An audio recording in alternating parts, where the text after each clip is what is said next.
Video bab 4.8 Sejarah Tingkatan 4 iaitu peranan Kabinet Pertama Persekutuan Tanah Melayu. Mari sama-sama kita fahami video ringkas ini.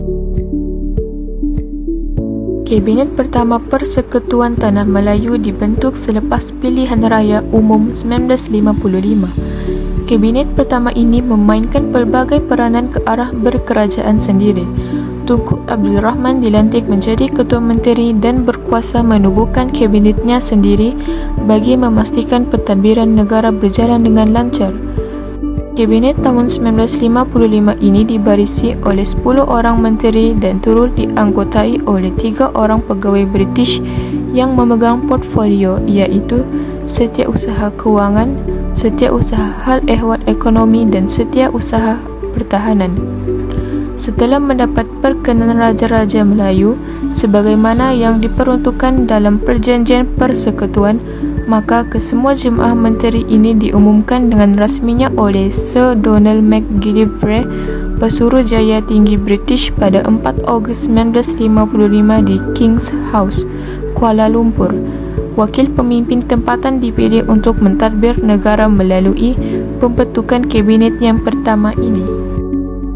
Berikut merupakan nama-nama menteri dan jawatan mereka di Kabinet Pertama Persekutuan Tanah Melayu.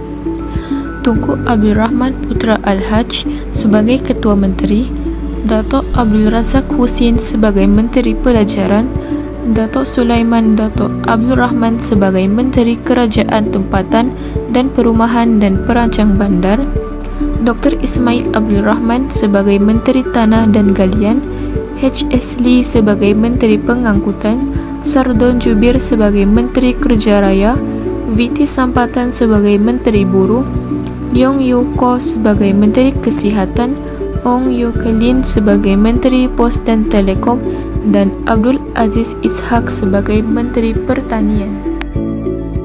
Seterusnya, peranan Kabinet Pertama. Terdapat 5 peranan Kabinet Pertama, iaitu membincangkan soal kewangan dan keperluan orang tempatan dalam perkhidmatan awam, menyambung sistem yang digunapakai dalam Majlis Mesyuarat Persekutuan yang berasaskan model Westminster, mengurangkan kuasa pentadbiran British, meminta kuasa veto Pesuruhjaya Tinggi dibatalkan, dan membincangkan isu keselamatan dalam negeri dan pertahanan. Seterusnya, sebagai Ketua Menteri, Tunku Abdul Rahman perlulah bertanggungjawab menunaikan mandat daripada rakyat bagi mencapai kemerdekaan. Menteri Pelajaran Datuk Abdul Razak Husin pula berperanan penting untuk membina bangsa yang bersatu melalui sistem pendidikan. Menteri Buruh iaitu V.T. Sampatan pula melaksanakan tugas terawalnya bersama-sama dengan menteri lain untuk menjadikan perkhidmatan awam bercorak tempatan. Beliau juga mengurangkan pegawai Eropah dalam Median Civil Service MCS secara berperingkat. Tidak kurang juga dengan Leong Yew Koh sebagai Menteri Kesihatan yang bertanggungjawab memenuhi manifesto Parti Perikatan. Beliau dikehendaki menjalankan rancangan secara meluas dengan meningkatkan mutu perkhidmatan perubatan dan kesihatan secepat mungkin dalam tempoh negara menuju berkerajaan sendiri.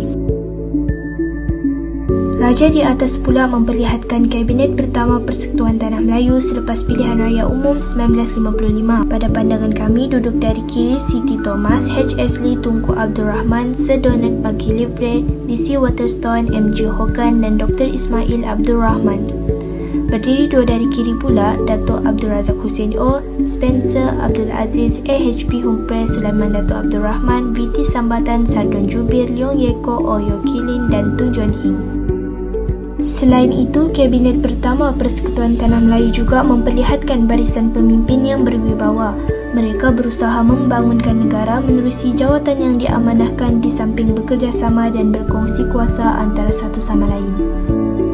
Akhir kata, kita sebagai warga negara perlulah bertanggungjawab memanfaatkan pilihan raya bagi memilih wakil dan pemimpin negara. Hak rakyat untuk membuat pilihan hendaklah digunakan dengan bijak bagi meneruskan amalan sistem demokrasi di negara kita. Model Westminster bermaksud sistem pemerintahan demokrasi mengikut Britain, dan kuasa veto pula bermaksud hak atau kuasa penuh yang diberi kepada pihak tertentu sahaja, kuasa pembatal.